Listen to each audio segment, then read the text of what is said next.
Bueno, buenas noches a todos y a todas.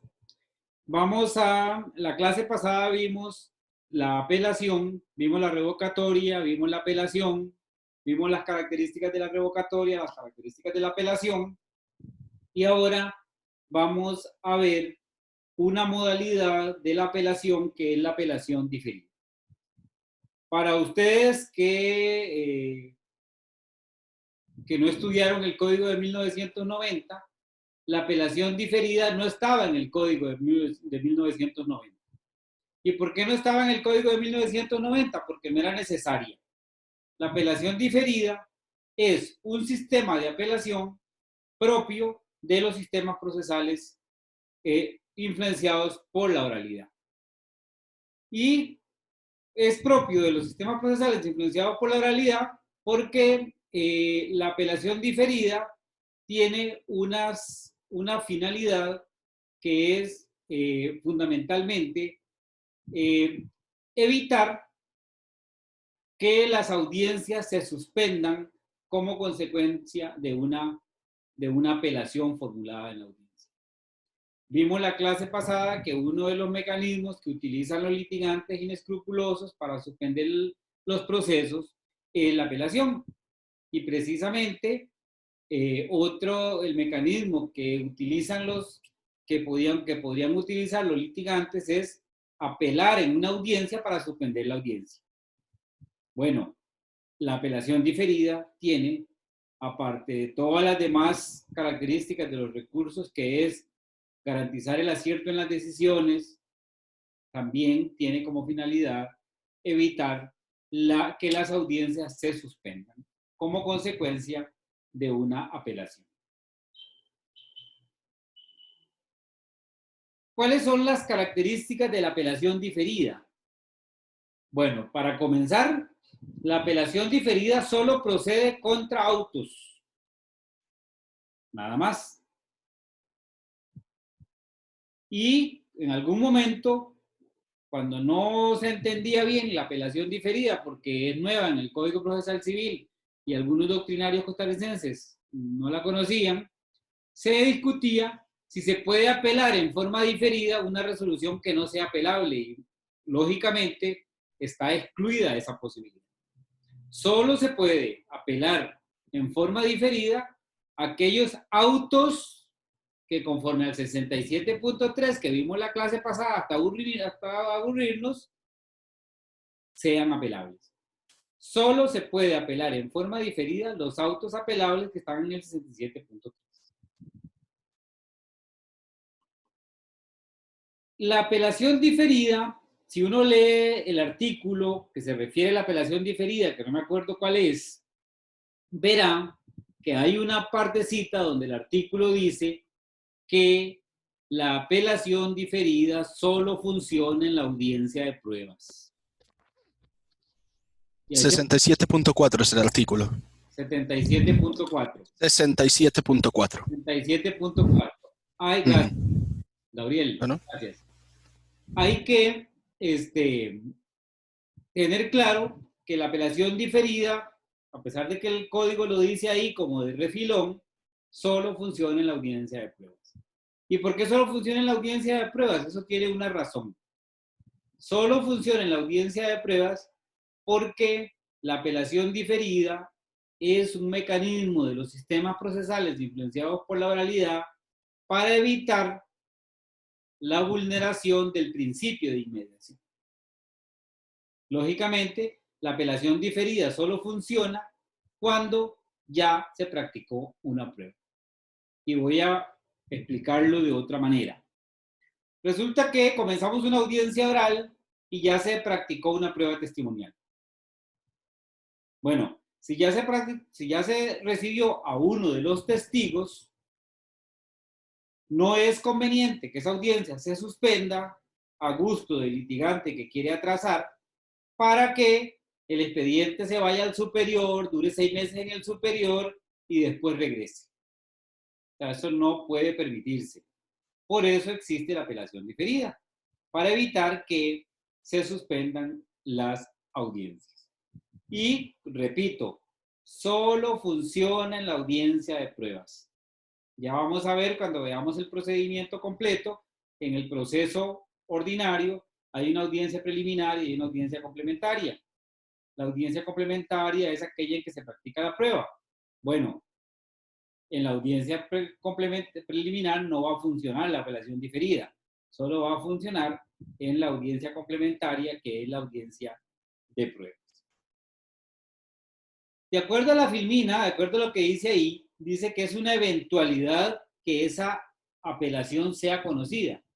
Sí, es una eventualidad porque para que el superior conozca esa apelación es necesario que se cumplan algunos presupuestos que ahora los vamos a ver cuando veamos cómo funciona la apelación diferida. Y finalmente, no se aplica la apelación diferida cuando se trata de procesos ordinarios de mayor cuantía. Los procesos ordinarios de mayor cuantía, las sentencias de los procesos ordinarios de mayor cuantía no tienen apelación, solo tienen casación. Entonces, no podemos hablar en un proceso ordinario de apelación diferida porque en los ordinarios no hay apelación de la sentencia. ¿Qué es lo que tiene que hacer la persona que quiera invocar un vicio del procedimiento en un proceso ordinario cuando le dictan la sentencia y no le gusta? Bueno, tendrá que alegar el vicio que invocó como apelación diferida al plantear el recurso de casación. Si no entienden, no se preocupen. Cuando yo les cuente cómo funciona la apelación diferida, vamos a ir completando el tema.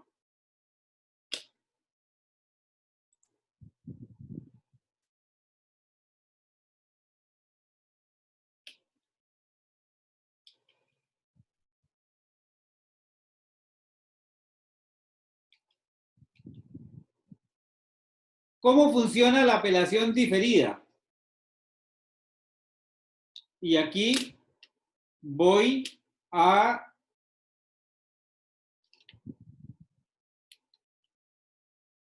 quedémonos en la misma filmina porque no hay filmina para eso. Dice María Jesús Belanesco que si por favor la puede meter en el chat. Ok. ¿Cómo funciona la apelación diferida?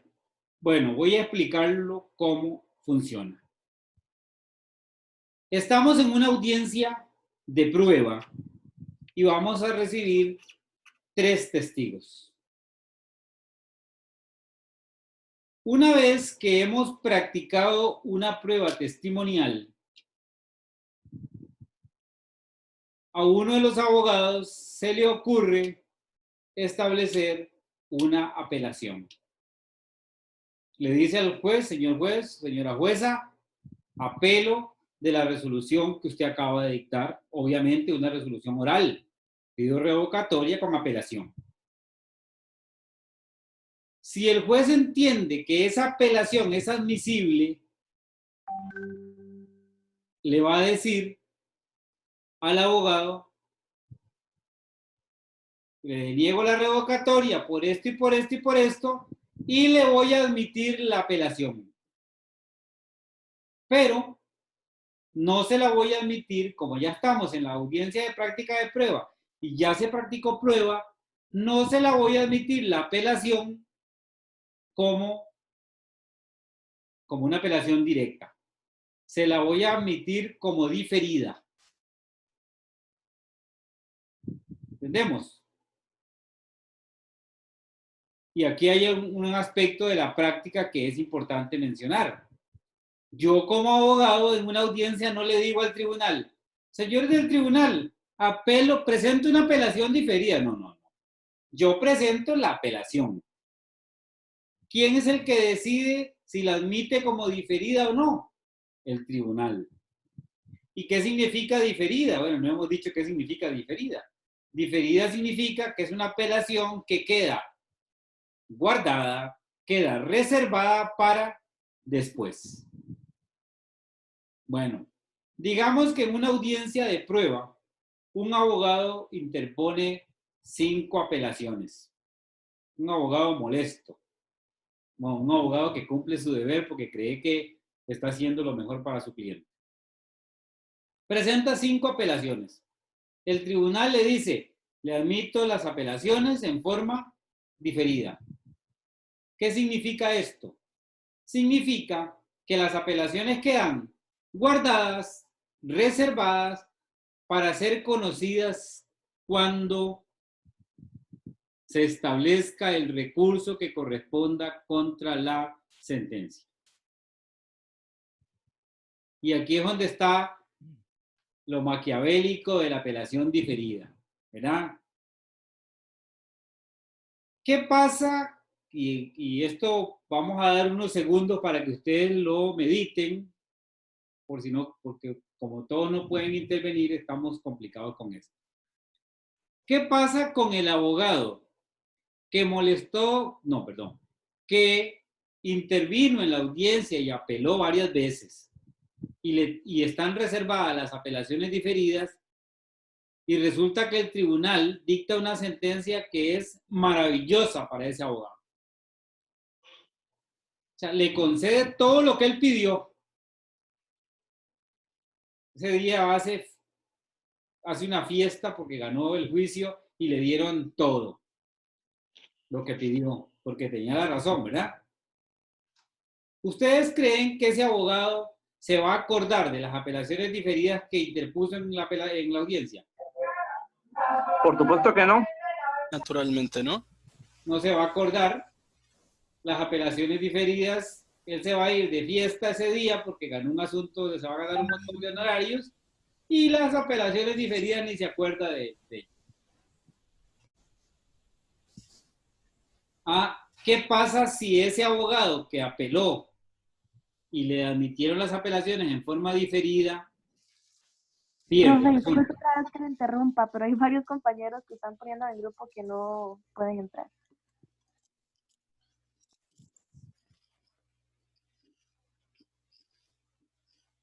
Ya les di a admitir.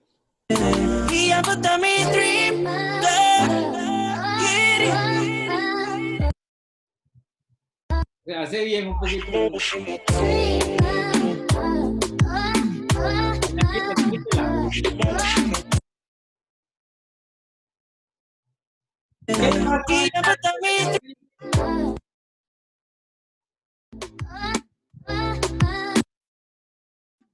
¿Qué pasó?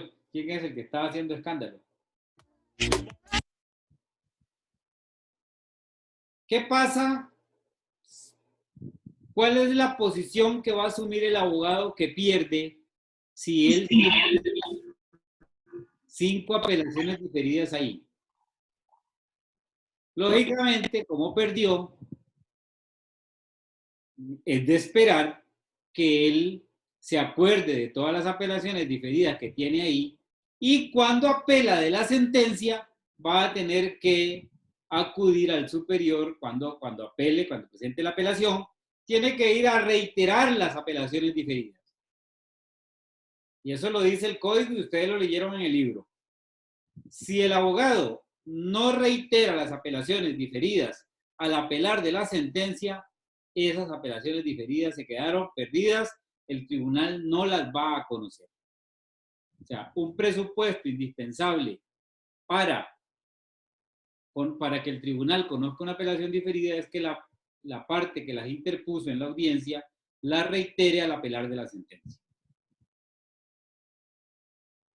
¿Verdad? Tiene que reiterarlas.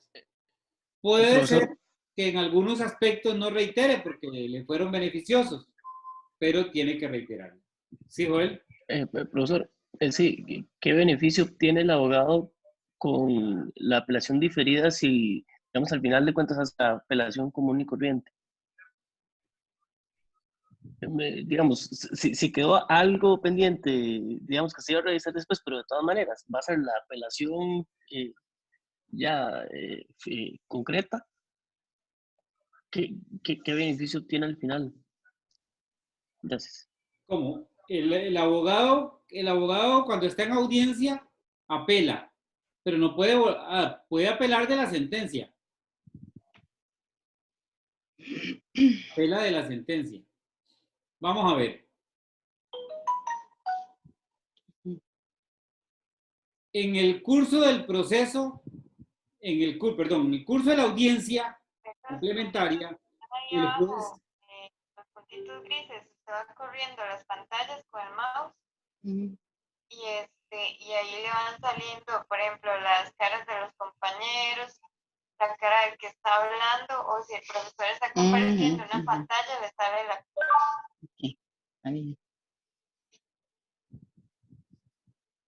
¿quién está hablando? ¿Y ahora qué? ¿Están oyendo todos? ¿Estamos bien? Sí. Sí, profe. Bueno, sigamos. Bueno, el tema es que, Joel, a su pregunta, si en la audiencia el abogado apela una resolución, se entiende que ya apeló ese aspecto y tendrá que ir a reiterarlo a la hora de apelar de la sentencia.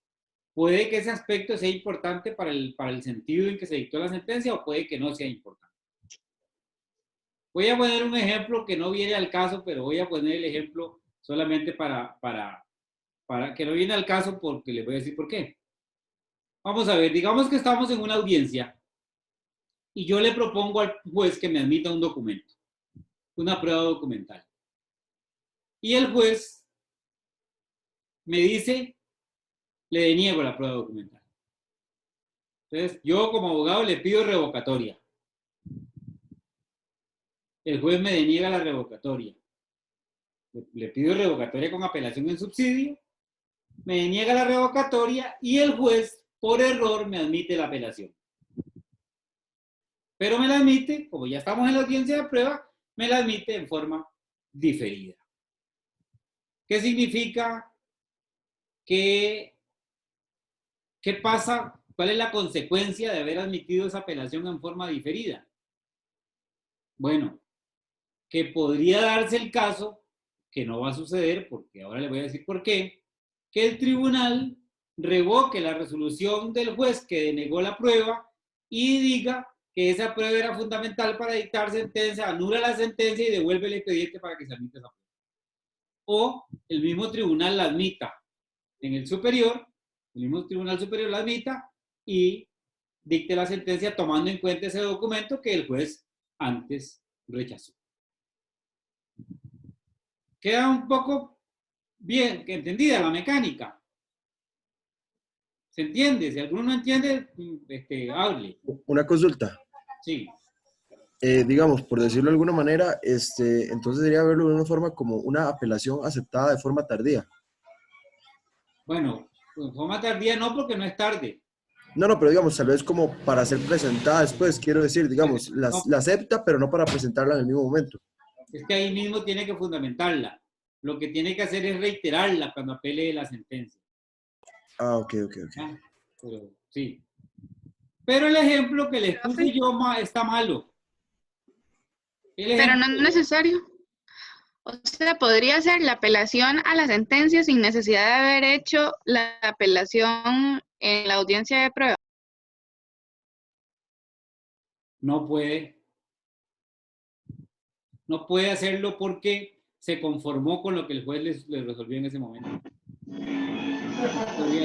Profe, El ejemplo está malo. El ejemplo que yo acabo de poner está malo. Lo que quiero es que me digan por qué está malo. profe, pero una pregunta, digamos, si a mí me rechazan el recurso que yo planteé, ¿qué pasa con las apelaciones diferidas que hice durante la audiencia? Se le van con el recurso que usted planteó contra la sentencia. Se le van, se muere, perdidos con todo. Vea, el ejemplo que yo puse del rechazo de prueba está malo, pero podría darse por un defecto jurisdiccional, porque la resolución que rechaza prueba no tiene apelación, ¿verdad? Entonces, un juez no podría admitir en forma diferida la apelación de una resolución que rechaza prueba, porque la resolución que rechaza prueba no está entre la lista del 67.3.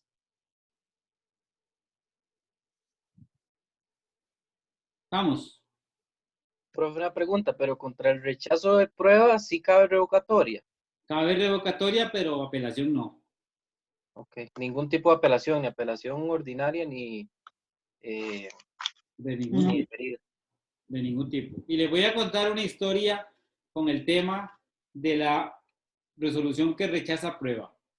Miren, Profe, disculpe. sí, Yo sigo con habla, una duda respecto a la apelación diferida. sí. ¿Cuál es la diferencia con la revisión entonces? Son dos mundos diferentes. La revisión es una demanda, no es una apelación, es una demanda. Pero esa la vamos a ver después. ¿Verdad? La revisión es una demanda, se interpone contra sentencias firmes, ¿verdad? A diferencia de la apelación diferida, que como toda apelación se interpone contra resoluciones judiciales que no están firmes. ¿Verdad? ¿Qué fue lo que les pregunté ahorita?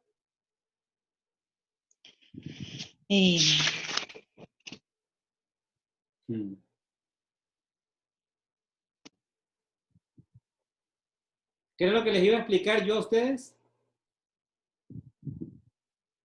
Profe, ¿no era que porque el ejemplo que usted había puesto estaba mal?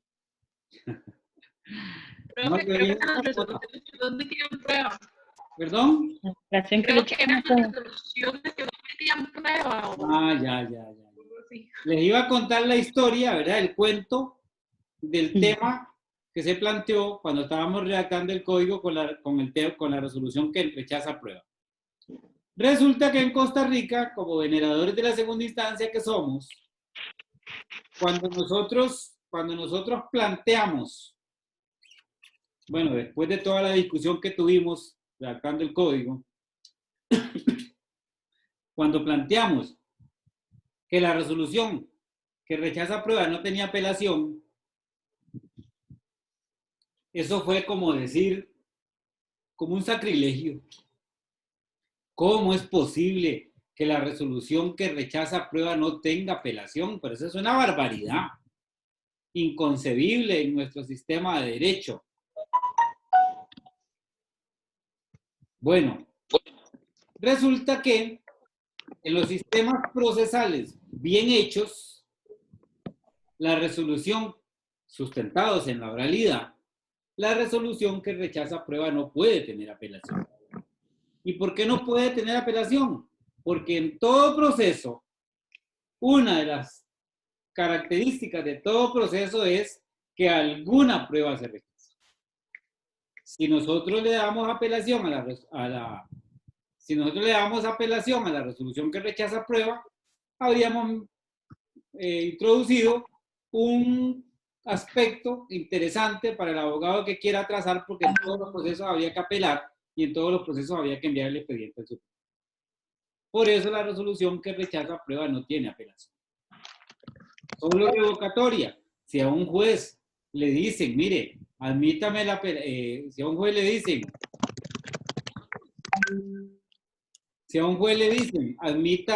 interponga una apelación contra una resolución que rechaza, una revocatoria contra una resolución que rechaza prueba y lo convencen de que la rechazó mal, lo lógico es que un juez responsable revoque esa resolución y admita la prueba. Y también lo vimos cuando vimos el tema de la prueba, en caso de duda, un juez debe admitir la apelación. Debe admitir la prueba. En caso de duda hay que admitir la prueba. Porque si no, podríamos dejar a una parte sin la posibilidad de probar lo que está afirmando en un proceso. Bueno, nosotros en el código pusimos que la resolución que rechaza prueba no tiene apelación. Pero si ustedes se van a revisar los otros códigos procesales nuevos de aquí, ahí sí imperó la costumbre, ¿verdad? La costumbre anticuada de establecer que la resolución que rechaza prueba tiene apelación. En el proceso civil, hasta el momento, con la experiencia que tenemos, no hemos tenido ningún problema. Le decimos a un juez, admítame la prueba, si no me la admite, la metemos como extemporánea. Algo hacemos, pero la prueba de alguna manera se introduce y normalmente los jueces son muy abiertos en la apertura de prueba porque es preferible que sobre y no que falte. Si alguien quería intervenir. Profe, yo nada más era para ver si los compañeros que tienen el micrófono activado nos pueden ayudar. Es que se escuchan demasiados sonidos y a veces la persona habla y corta lo que usted está comentando y es como difícil, como distractor. No sé si a los otros les está pasando, pero a veces me distrae bastante hay varios, hay como 3 o 4 que tienen los micrófonos activos, entonces cada vez que hacen algún movimiento, les entra mensajes, suena y corta lo que está hablando usted, profe. Bueno, muchachos y muchachas, pongámosle a eso. Una muchacha que se llama Roxana Galaxy, hay varios, hay un tal Juan Chavarría, Víctor Ariza, para ver si nos pueden ayudar, profe, porque si no se hace medio complicado. Ramón, ¿usted tiene abierto el micrófono? No, creo que no, profe. Ah, no, mira, sí, disculpen. Profe, Sí. ¿puede repetir lo de que es normal que acepten ¿puede repetir lo de la prueba? Es que no lo entendí porque se fue un poco la señal. Sí, que en el tema de la prueba, la instrucción que se le daba a los jueces es que tienen que ser amplios. En caso de duda, tienen que admitir la prueba. Deben admitir la prueba. Porque es mejor que sobre y no que falte. Listo, Vamos. gracias. Bueno. Estamos. Seguimos. Vamos a ver ahora. Yo parto de la base de que ustedes ya leyeron, entonces voy prácticamente explicando el tema y seguramente ustedes sabrán más de lo que yo les estoy diciendo. Vamos a ver el tema que se llama apelación por inadmisión. Es otra modalidad de la apelación, ¿verdad? Tenemos la apelación ordinaria, la apelación diferida y ahora vamos a ver la apelación por inadmisión. En las legislaciones anteriores de Costa Rica, al recurso de apelación por inadmisión se le llamaba recurso de queja. Y se llamaba así porque la apelación por inadmisión es en realidad una queja. ¿Por qué es una queja?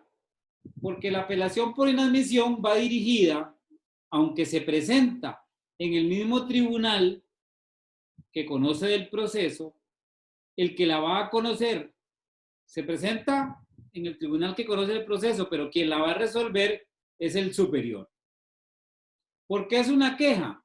Porque en realidad el litigante va al superior a decirle, mire, señor superior, el juez de primera instancia no me quiso admitir una apelación. El juez de primera instancia ilegalmente me está denegando una apelación. Por favor, revoque la resolución denegatoria de la apelación y usted como superior admítame la apelación.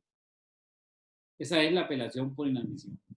Antes se llamaba recurso de queja, le cambiaron el nombre en el Código de 1990, ahora se llama apelación por inadmisión porque aquella persona a quien le denegaron una apelación en forma ilegal hace una gestión que aunque se presenta ante el mismo juez va dirigida al superior para que el superior revoque la resolución del juez que denegó la apelación. ¿Qué es lo que hace un superior cuando conoce una apelación por inadmisión? Revisa que la apelación revisa si la apelación fue bien o mal denegada y si entiende que fue mal denegada, revoca la resolución del juez de primera instancia que denegó la apelación, admite la apelación y le entra a resolver el punto.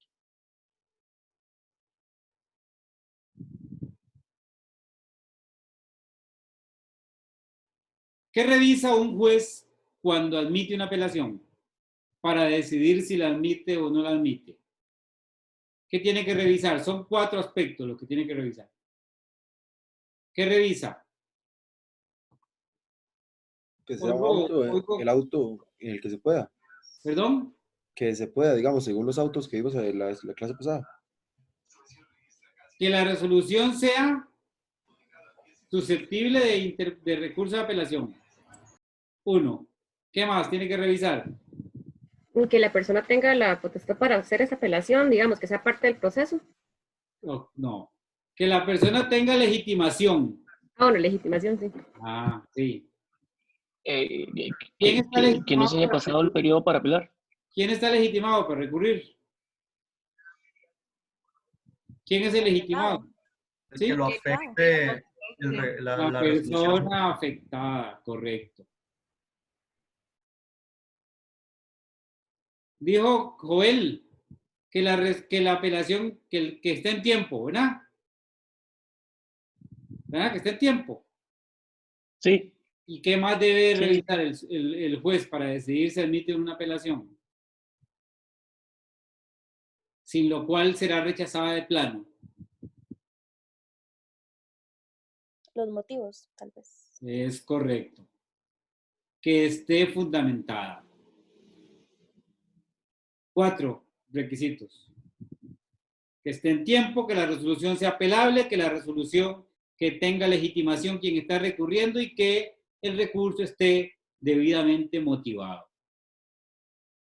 Si no se cumplen esos 4 requisitos, un juez no puede admitir una apelación. Bueno, esos requisitos los va a revisar el superior en una apelación por inadmisión. Va a revisar, va a hacer un chequeo y si determina que la apelación fue mal denegada, el tribunal, el superior, va a admitir la apelación. Tengo que contarles a ustedes que la apelación por inadmisión en el Código de 1990, yo quisiera que ustedes la busquen en el Código de 1990 y vean qué cosa más tremenda era. Era prácticamente imposible lograr una admisión de una apelación por inadmisión. Tenía una serie de requisitos que la mayoría de los abogados fallaban admitiendo una apelación por inadmisión, interponiendo una apelación por inadmisión. Y ahí un día de esto me puse a hacer una apelación por inadmisión yo con el código nuevo y me dio, casi me muero de la risa porque no había nada que decir. Nada más decir, la resolución es apelable porque lo dice tal, la fundamenté. No tiene la apelación por inadmisión hoy por hoy toda esa serie de requisitos que tenían en el código de 1990. ¿Qué es la característica entonces de la apelación por inadmisión? Que es totalmente informal, muy informal. Se presenta ante el mismo tribunal, se utiliza para cuestionar la denegatoria de una apelación y si la apelación por inadmisión no procede, el tribunal la rechaza de plano, el superior la rechaza de plano. Esa es la apelación por inadmisión. Sencilla, muy sencilla. Ahora es nada más decirle al tribunal, mire, me denegaron una apelación, la resolución es apelable, la fundamenté, la presenté en tiempo y aún así me la denegaron. No sé si hay alguien que esté esperando entrar.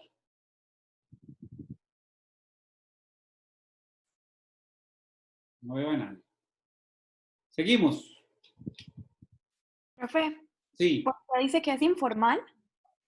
Porque no hay una exigencia de requisitos, aparte de lo que dice que el código que hay que interponer, no hay más. Explicar las razones por cuál entiende que la apelación por inadmisión, que la apelación que fundamentó, que la apelación ordinaria le fue mal denegada. Listo, gracias. Por eso es informal.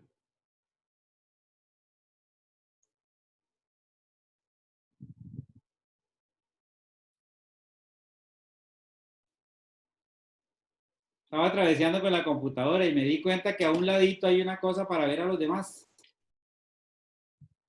Ok, vamos. Vamos a ver las consecuencias de la apelación, las consecuencias que tiene la apelación. Vean. Una vez que se admite una apelación, se abre otra dimensión, ¿no? Como Narnia. Llegamos a otra dimensión. Esa otra dimensión se llama segunda instancia. La llave que abre la puerta a esa otra dimensión, a esa segunda instancia, es ¿qué? ¿Cuál es la llave que abre la puerta a esa dimensión que se llama segunda instancia? Profe. ¿Sí? ¿Sería la sentencia de primera instancia? No. No. La apelación, ¿no? La apelación que está, digamos, aceptada. Digamos. Cualquier apelación abre la puerta de la segunda instancia. Recursos. No, solo la admitida. La que está bien hecha. Ah, eso es correcto. Una apelación bien hecha es la llave que abre la puerta a esa otra dimensión que se llama segunda instancia. Cuando yo era juez, tenía claro que los jueces de primera instancia estábamos en una dimensión, que los de segunda instancia éramos más, que cuando yo llegara a ser juez de segunda instancia, iba a estar en otra dimensión, ¿ya? Donde se supone que soy más, tengo más categoría, soy juez de segunda instancia, sé más, se supone, no siempre es así. Y la tercera dimensión ya es el cielo, ¿verdad? Que es donde están los magistrados, ¿verdad? Los jueces superiores de segunda instancia creen que son dioses, y los magistrados están seguros que son dioses. Eso decíamos antes en los tribunales. Eso ha cambiado mucho. Ok. Eso lo voy a quitar, ¿verdad? Cuando edite el video este. Bueno, logramos presentar una apelación bien presentada y logramos ir a segunda instancia. ¿Qué pasa cuando un expediente llega a la segunda instancia? ¿Qué hace el superior? Bueno, lo primero que va a hacer el superior es revisar otra vez que el recurso haya sido bien admitido. ¿Qué significa que haya sido bien admitido? Que el juez de primera instancia revisó detalladamente cada uno de los requisitos que yo antes les di. ¿Qué pasa si el superior ve que el juez de primera instancia admitió una apelación mal? Porque uno de los requisitos no se cumple. O uno, o dos, o tres, lo que sea, no se cumple. Dicta una resolución declarando mal admitida la apelación. Para los que van a ser jueces, también conviene que lo sepan, hay superiores que regañan al juez de primera instancia. Casi, ¿verdad? Como diciendo, ¿por qué usted admitió esta apelación si usted no tenía que admitirla? Usted no revisó bien lo que está haciendo. Hay superiores que regañan. Entonces, el superior, cuando ve que el juez de primera instancia admitió una apelación mal, le dice, se declara mal admitida la apelación y se devuelve el expediente al juez de primera instancia. Esa apelación no abrió la segunda instancia. La persona no logró que el superior le revisara lo que quería que le revisara. Ok. Una vez que se ha llegado a la segunda instancia, es importante tener presente que la admisión de prueba en segunda instancia es excepcional. El código no permite, como regla general y solo en supuestos excepcionales, que se admita prueba en segunda instancia.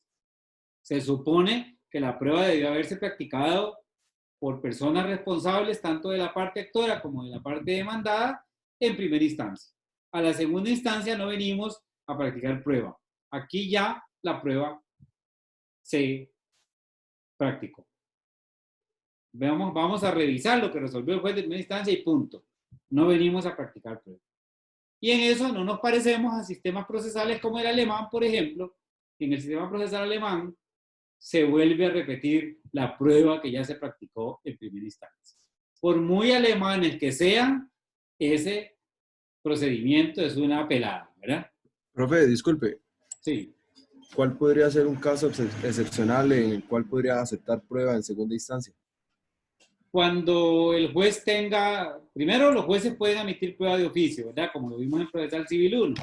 Cuando un juez tenga dudas sobre algún aspecto muy puntual que requiera dilucidar él, quiera aclarar él, la puede pedir. O la parte lo convence de que a ese punto es importante para resolver. Pero Ok. queda a criterio del tribunal, ¿verdad? Ok.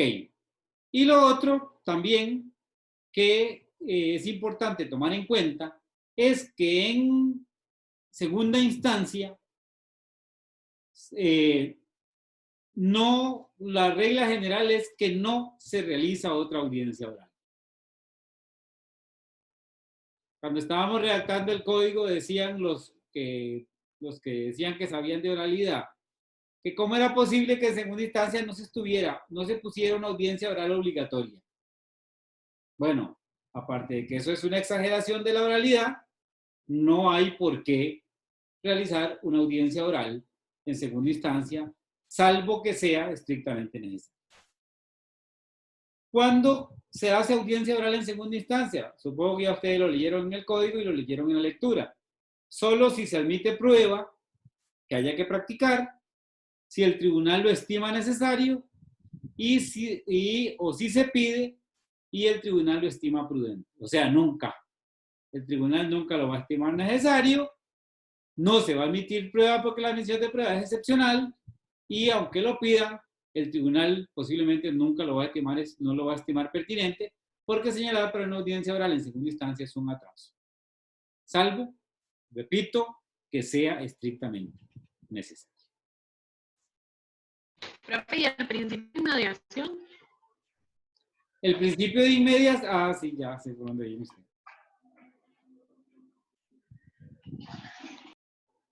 ¿Por qué está preocupada por el principio de inmediación? Porque va a resolver algo que no conoce, o sea, lo conoce por el expediente, pero o sea, no realizó las audiencias ni practicó la prueba. El de segunda instancia. Sí, Kaylin, esa es una preocupación, ¿verdad? Que se tuvo cuando estábamos redactando el código. Pero recuerde que hay una norma en el Código Procesal Civil que dice que cuando la prueba conste en medios de grabación de la imagen o el sonido, no se produce una vulneración del principio de inmediación. Entonces, vamos a partir de lo que dice el mismo código, de que en ese caso el principio de inmediación no se va a ver afectado porque la prueba va a ser siempre grabada en audio o en video. Pero si nos queremos poner muy profunditos, ¿verdad? Principalmente yo que creo que la utilización de medios tecnológicos no cumple con la inmediación en sentido estricto, ¿verdad?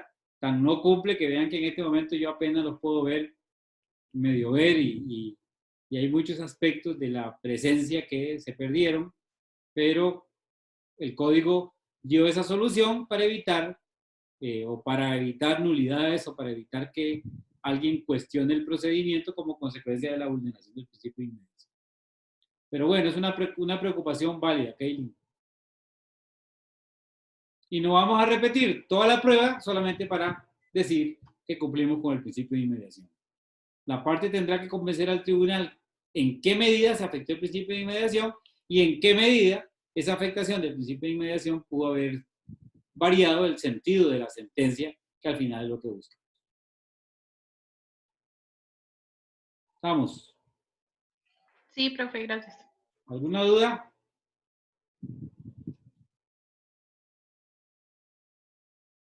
Ok.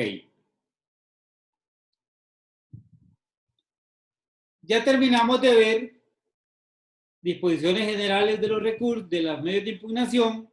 Ya terminamos de ver apelación en todas sus modalidades y en todas sus modalidades. Cuando vimos la primera filmina, vimos que los medios de impugnación eran de 3 tipos, ¿se acuerdan? Recursos, incidentes y demandas.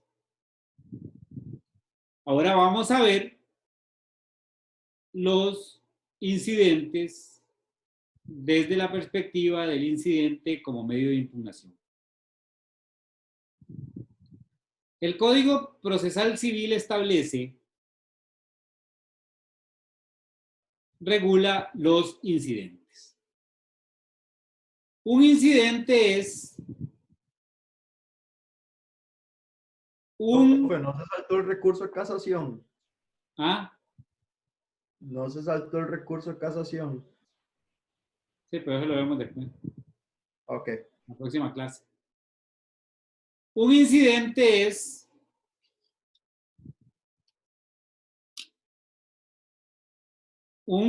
digámosle, un proceso pequeñito dentro de un proceso ya existente. A mí me gustaba una explicación que daba un procesalista en un libro para que uno entendiera gráficamente que era un incidente. Y es que dice que cuando que un proceso se puede semejar a un viaje. Cuando uno va viajando de San José a Guapiles, ¿verdad? Digamos que el proceso es el viaje que comienza desde que uno arranca el vehículo, o desde que uno comienza el viaje hasta que llega al lugar de destino. Si en el camino a uno se le desinfla una llanta, eso es un incidente. Y antes de continuar, hay que resolver ese incidente. Bueno, en el proceso, un incidente es una discusión que se suscita durante el curso del proceso que hay que resolverla antes de continuar. Por ejemplo, un incidente de nulidad. Bueno, los incidentes son medios de impugnación y aquí hay que tener cuidado con lo que les voy a decir, porque el incidente de nulidad es un medio de impugnación, pero no de resoluciones, ¿verdad? Sino de actuaciones. Y esto es muy importante lo que les voy a decir porque esto es determinante para que ustedes entiendan el tema. Un incidente de nulidad es un medio para impugnar actuaciones. ¿Se acuerdan la diferencia entre una resolución y una actuación? ¿Se acuerdan? En una resolución se ordena el allanamiento de una casa. En la resolución. ¿Qué es la actuación? Cuando se practica el allanamiento. En una resolución se ordena un embargo. ¿Cuál es la actuación? Cuando se practica el embargo. Si yo quiero impugnar una resolución, no interpongo un incidente contra la resolución, ¿no? Alguien que medio sepa derecho procesal, no se le ocurriría presentar un incidente contra una resolución. ¿Qué presenta contra una resolución? En términos generales. ¿Qué presenta? Una revocatoria o una apelación. Un recurso. Un recurso. Recurso, correcto. Ah, pero resulta que en una práctica de una prueba el juez viola todas las reglas del procedimiento y causa indefensión. ¿Qué establezco? Un recurso, incidente de Un nulidad. incidente de nulidad. un incidente de nulidad, porque la práctica de la prueba testimonial es una actuación y las actuaciones se impugnan con incidentes, concretamente con el incidente de nulidad. Por eso es que podemos decir que los incidentes son medios de impugnación. ¿Estamos? Y en cuanto a los incidentes, hay que ir a buscar el artículo de los incidentes que está ahí, para léanselos. El artículo de los incidentes, y en el código también está, en el libro también hay una parte donde hablo de incidentes, creo que en el tomo 2, y tenemos claro que hay incidentes orales. Yo puedo interponer un incidente oral en la audiencia oral y puedo formular un incidente escrito cuando no lo puedo hacer en la audiencia oral. Y los incidentes se interponen para impugnar actuaciones.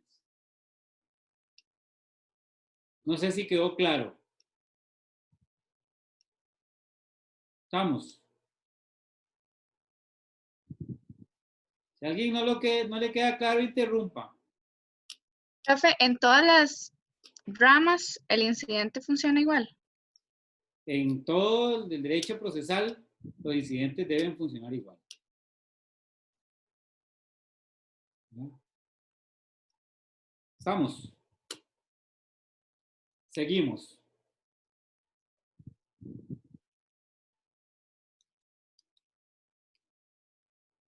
Ya vimos los incidentes, ¿verdad? Se entiende que un incidente es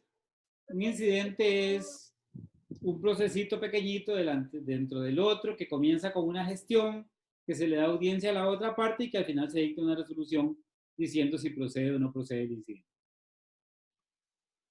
Profe, ahí en el chat un compañero preguntó algo sobre si el incidente tiene carácter suspensivo.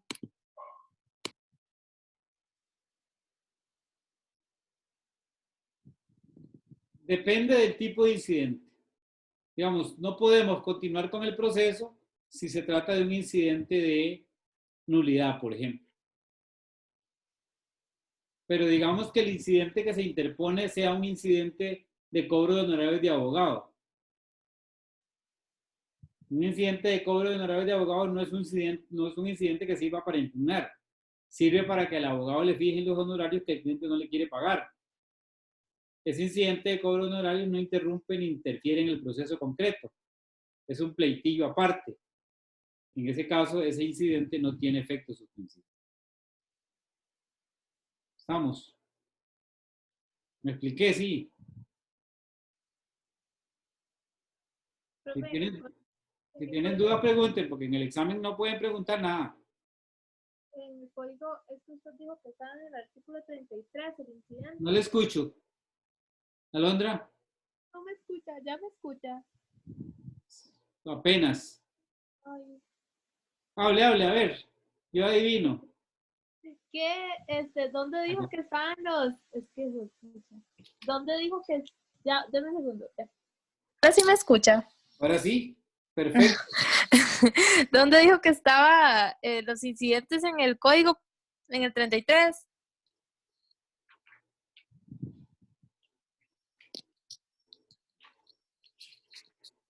Yo estoy igual porque el 33 dice procedimiento de nulidad.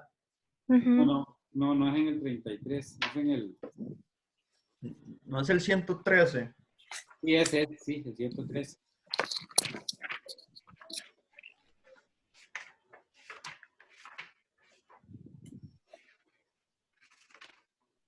Bien, el 103 es el proceso incidental.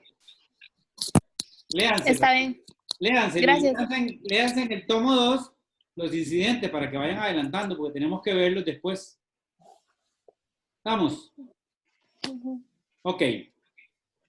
Cuando comenzamos a ver medios de impugnación, dijimos que medios de impugnación eran recursos, incidentes y ¿qué otra cosa?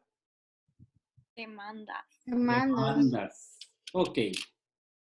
Hay dos tipos de demanda que son demandas de impugnación.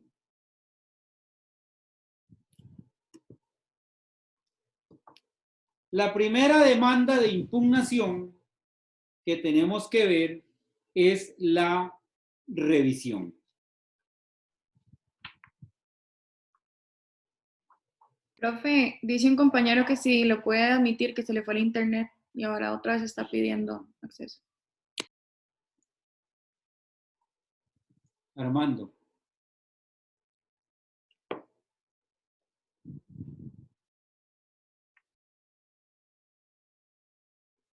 Una demanda que tiene características de impugnaticias es la revisión. Está regulada en el artículo 72 del Código Procesal Civil y si alguno le quiere dar una ojeadita, puede ir a leer sobre la revisión en el tomo 1, si no me equivoco. ¿Por qué la revisión es un medio de impugnación? En el Código de 1990, por un error conceptual de los redactores del Código de 1990, le llamaban recurso de revisión. Bueno, ya hoy, ¿verdad? Con los conocimientos de derecho procesal que tenemos nosotros, tenemos claro que la revisión no es un recurso. ¿Por qué no es un recurso? Porque está previsto para impugnar resoluciones que ya están firmes.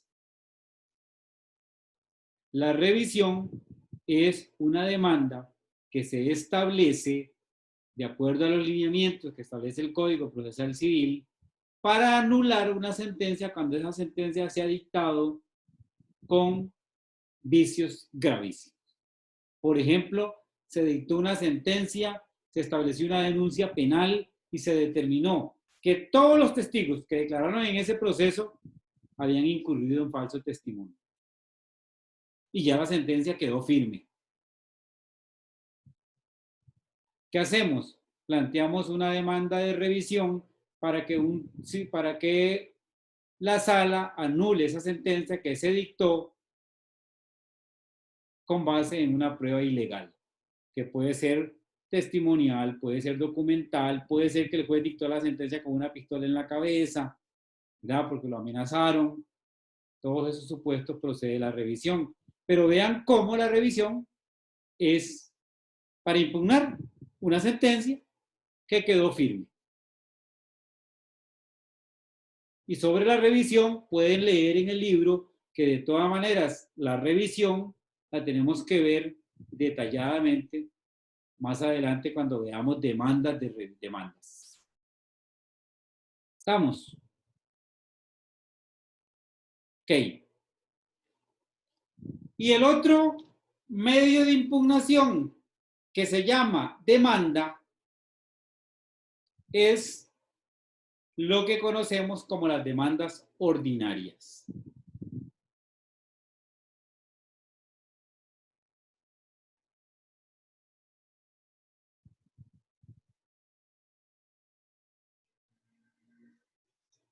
¿Por qué una demanda ordinaria tiene características? Sirve para impugnar. Y aquí tenemos que devolvernos a Procesal Civil 1. Yo sé que ustedes son expertos en el tema. ¿Se acuerdan que cuando vimos... La contrademanda, profe. ¿Qué? Digamos que puede ser la figura que sirve para impugnar, ¿no? Sí, una contrademanda en un proceso ordinario puede servir para impugnar, dependiendo de las circunstancias, que al final de cuentas termina siendo una demanda. Igual. Ok. Les decía que para entender por qué razón una demanda ordinaria tiene naturaleza de medio de impugnación, tenemos que devolvernos a un tema en el que ustedes son especialistas. Lo que pasa es que ustedes no saben que son especialistas. Ya se les olvidó que son especialistas en el tema. ¿Ustedes se acuerdan la diferencia entre cosa juzgada formal y cosa juzgada material? ¿Se acuerdan? Sí. Cuando una sentencia tiene efecto de cosa juzgada formal, es posible ir a un proceso ordinario a impugnar lo resuelto en aquel proceso que tiene efecto, cuya sentencia tiene efecto de cosa juzgada formal. Y ténganlo por seguro que esto ustedes lo van a entender perfectamente cuando veamos procesos. ¿Podría repetirlo, por favor? ¿Qué? Lo que acaba de decir hace un segundo. Una demanda ordinaria sirve para impugnar porque las sentencias de ciertos tipos de proceso solo tienen efecto de cosa juzgada formal. Entonces quiere decir que las sentencias de esos tipos de proceso se pueden impugnar en un proceso ordinario. Y ahorita les cuento el cuento para los que no les quedó claro. Recuerdan que solo tienen efecto de cosa juzgada material las sentencias que se dictan en procesos ordinarios. ¿Se acuerdan? Solo tienen efecto de cosa juzgada material las sentencias que se dictan en procesos ordinarios. Eso significa que una sentencia que se dicta en un proceso ordinario no se puede impugnar en otro proceso ordinario. La única vía para impugnar una sentencia que se dicta en un proceso ordinario es ir a la revisión. Pero resulta que solo podemos ir a la revisión por las causales establecidas en el Código Procesal Civil, nada más. En otras palabras, una sentencia que se dicta en un ordinario es casi inimpugnable como consecuencia y como efecto de la cosa juzgada material.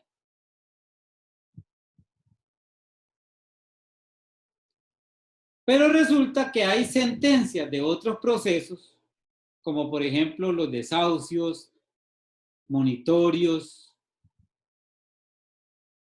que la sentencia de esos procesos no tiene efecto de cosa juzgada material. Tiene efecto de cosa juzgada formal. De tal manera que si no nos gusta lo que se resolvió en un proceso de esos cuya sentencia tiene efecto de cosa juzgada formal, podemos ir a un ordinario a seguir discutiendo el punto.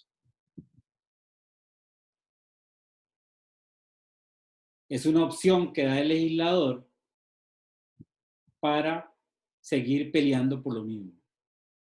Pero sí les voy a decir una cosa para los que están ilusionados con esto de ir a un ordinario a pelear lo que resolvieron en un otro proceso y que no nos gustó.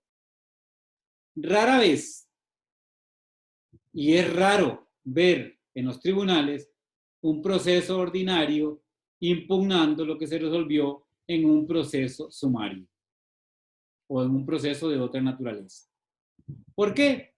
Porque difícilmente cuando un juez a usted le dijo ya que usted no tiene la razón, usted como litigante vaya a insistir, a seguir insistiendo, arriesgando a su cliente a que lo vuelvan a condenar en costa, ¿verdad?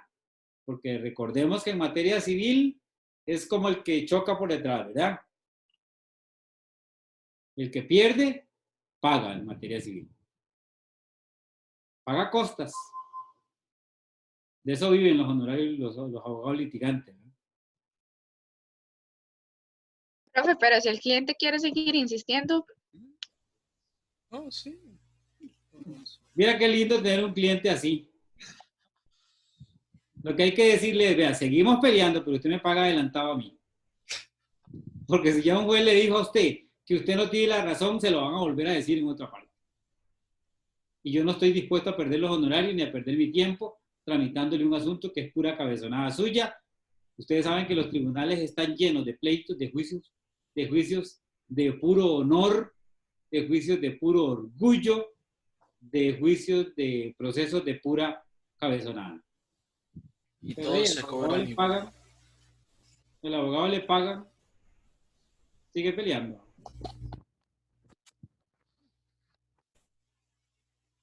¿Eso lo dejo o lo dejo lo dejo en la clase o lo borro cuando lo editemos?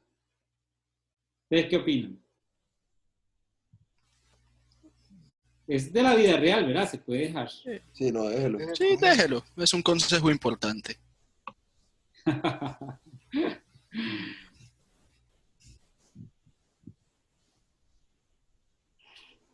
Estamos, chicos y chicas. Vean, dudas, no les pude mandar en estos días, no les pude enviar lo del caso que tenía que enviarles.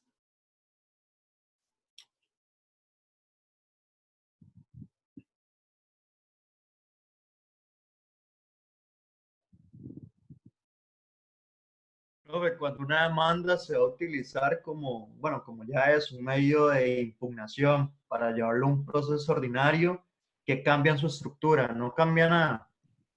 La demanda Estamos tiene ante que una ser, demanda. sí, la demanda tiene que ser una demanda más detallada, como una demanda de un ordinario. Generalmente una demanda de un proceso sumario es una demanda pequeñilla, con pocos hechos, o sea, muy sencilla. En cambio, una demanda de un ordinario, que generalmente, porque en un ordinario ustedes no saben, pero en un ordinario los honorarios son más altos para el abogado, y entonces todo abogado sueña con establecer muchos ordinarios para ganar mucho dinero, y entonces los honorarios son más altos, y entonces una demanda tiene que ser más estructurada. Sí. Profesor, en una demanda, digamos, para llevar a proceso ordinario, lo resuelto en un sumario, ¿la sentencia del sumario constituye evidencia documental? Es la evidencia documental por excelencia. Muy bien. De hecho, en la demanda, una de las cuestiones a la que debe dedicarse el abogado es a tratar de desbaratar, para decirlo en esos términos, los argumentos de la sentencia del proceso sumario. Sí. Ya no directamente los de la contraparte, sino los del juez del sumario. Bueno, O sea, perdón, pero digamos, lo que el juez del sumario haya aceptado. Sí, pero hay que ir con todo. El que va a conocer el asunto es otro tribunal. Entonces hay que convencer al tribunal de que lo resuelto por el juez de primera instancia no es lo correcto. Atendiendo a la prueba y atendiendo a todo lo que el proceso envuelve, ¿verdad? Profe, desde un principio, cuando uno va, digamos, a entablar un acto procesal como una demanda, siempre tiene la naturaleza de ser un medio de impugnación. No. La demanda tiene naturaleza de medio de impugnación en los supuestos en que expresamente se prevé para impugnar lo resuelto en un proceso cuya sentencia tiene autoridad de eficacia de cosa juzgada formal. O sea, no toda demanda es impugnación. Si yo lo demando a usted mañana porque me hizo un mal modo ahorita, no estoy impugnando nada. Nada más quiero que me pague daños y perjuicios para que deje de andarme haciendo mal modo. Que lo puedo hacer, ¿verdad? Sí, sí, comprendo. Gracias, pro. Chicos, ¿alguna duda? ¿Alguna otra duda? Véanse, siempre que puedan, traten de ir al tomo 1. No es que sea la Biblia, pero vayan al tomo 1. Revísense cosas juzgadas. Ese es un tema importante. ¿Ya? La distinción entre cosa juzgada formal, cosa juzgada material, que la cosa juzgada es un estado de las resoluciones cuando ya han adquirido firmeza y dependiendo del tipo de proceso tiene efecto de cosa juzgada. De todas maneras, sobre todos estos temas tenemos que seguir. Tenemos que hablar de eso cuando veamos procesos. Profe.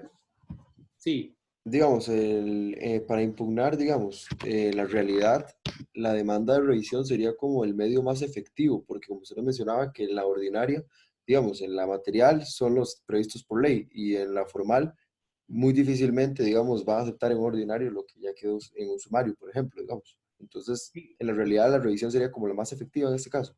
Sí, lo que pasa es que a la revisión usted solo puede ir, a la Sí, revisión solo puede ir por las causales que lo establece el establecía la artículo ley. 72. Ok. Si usted ve las causales, ¿verdad? Que están ahí, Ujú. son causales graves, ¿verdad? Sí. Violencia, cohecho, maquinación fraudulenta, un montón de causales que difícilmente, bueno, que difícilmente se encuentran, ¿verdad? Ujú. Profe, Gracias. ¿podría volver a explicar un poco la apelación por inadmisión, porfa? Es que no me quedó. María Jesús. Sí, señor. Sí. Vea, la apelación por inadmisión tiene como finalidad que el litigante al que le denegaron una apelación convenza al superior de ese juez que le denegó la apelación, lo convenza de que el juez de primera instancia debió admitirle la apelación y no se la admitió. Se presenta ante el de segunda instancia. No, se presenta ante el mismo juez que denegó la apelación. Pero ese juez, ¿qué tiene que hacer? Una vez presentada la apelación por inadmisión ante él, remitir el expediente al superior. Profesor, Y voy entonces la apelación por para explicar esto.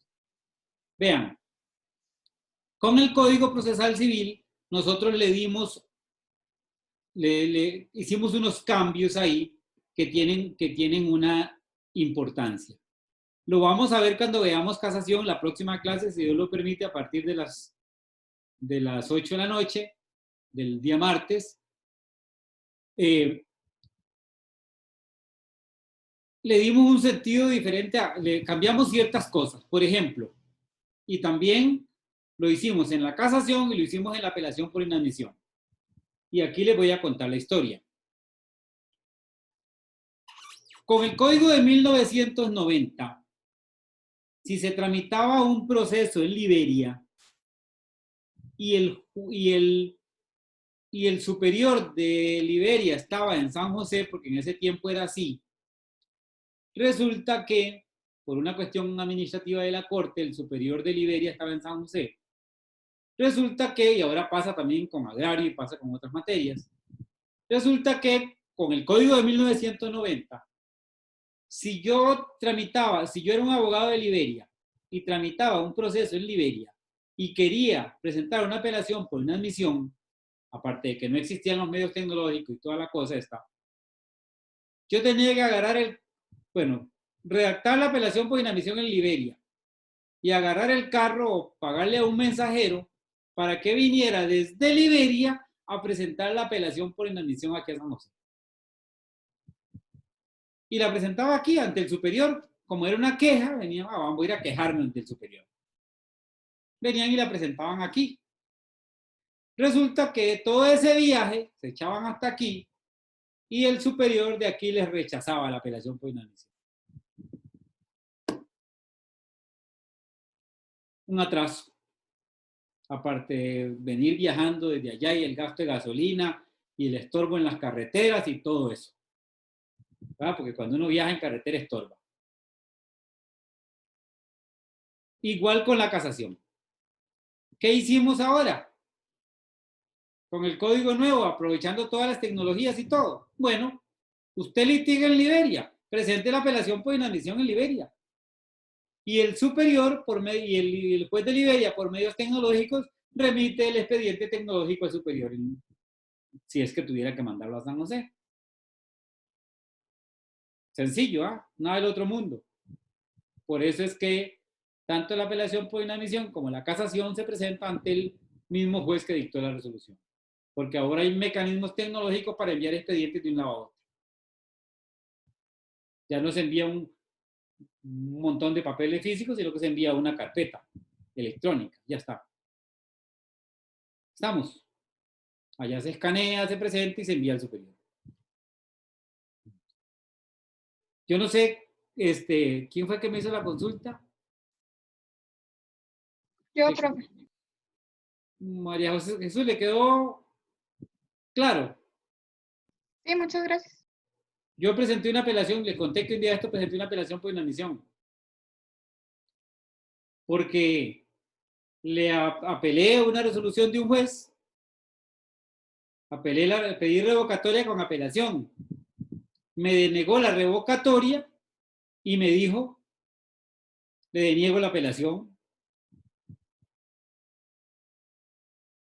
Lo que hay cosas que no puedo hacer por este medio.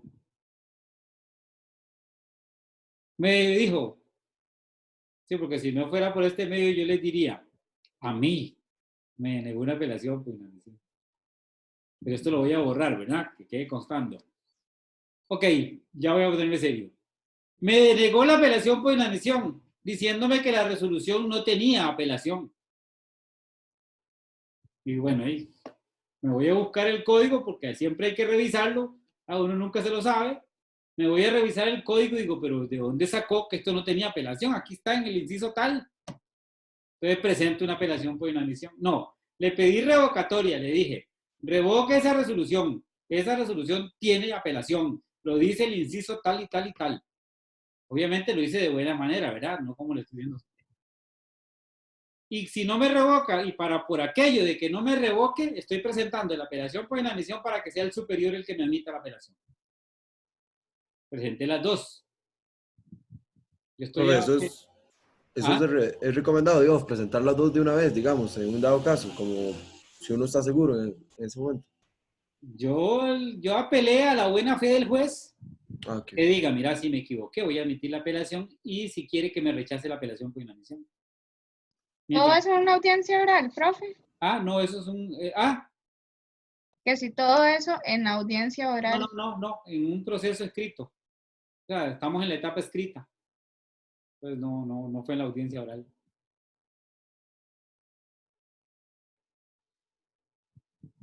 Ustedes saben que existe la apelación por inadmisión por la denegatoria de una apelación en la audiencia oral, ¿verdad?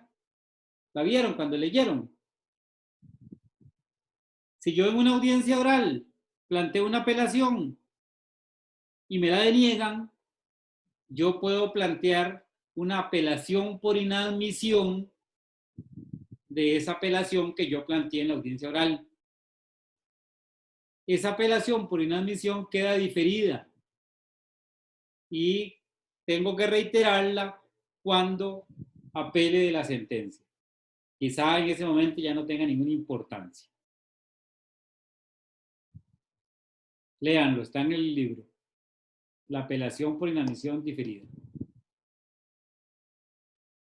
Hay apelación por inadmisión ordinaria y hay apelación por inadmisión diferida que se plantea que el juez la declara diferida en la audiencia oral.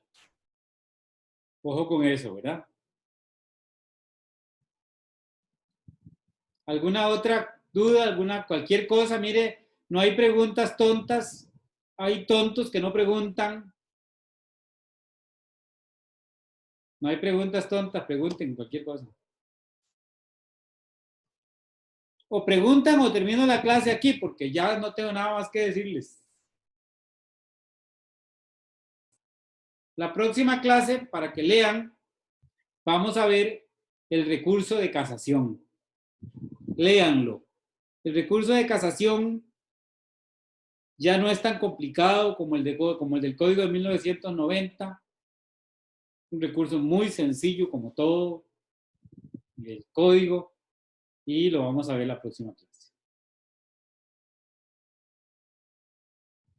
Vamos. No hay ninguna pregunta, no hay ninguna duda. Voy a tratar de enviarles casos entre no sé cuándo. El sábado o el domingo les mando unos casos para que los vean en clase y los vemos aquí, los resolvemos aquí en la próxima clase. ¿Estamos? ¿Estamos? Sí, señor. Estamos. Bueno, Muchas gracias, profesor. cuídense. Gracias. De andar en la calle. Muchas gracias. Gracias. Hasta luego. Gracias, profesor. Estudien mucho, Buenas noches. Gracias, profe. Hasta luego. Estudien mucho, aprovechen esta oportunidad que nos dio el virus. Bueno, yo los Gracias, acompaño. profe. Buenas Gracias, noches. profe. Buenas noches. Igual. Hasta luego. Gracias. Gracias. Chao, gracias.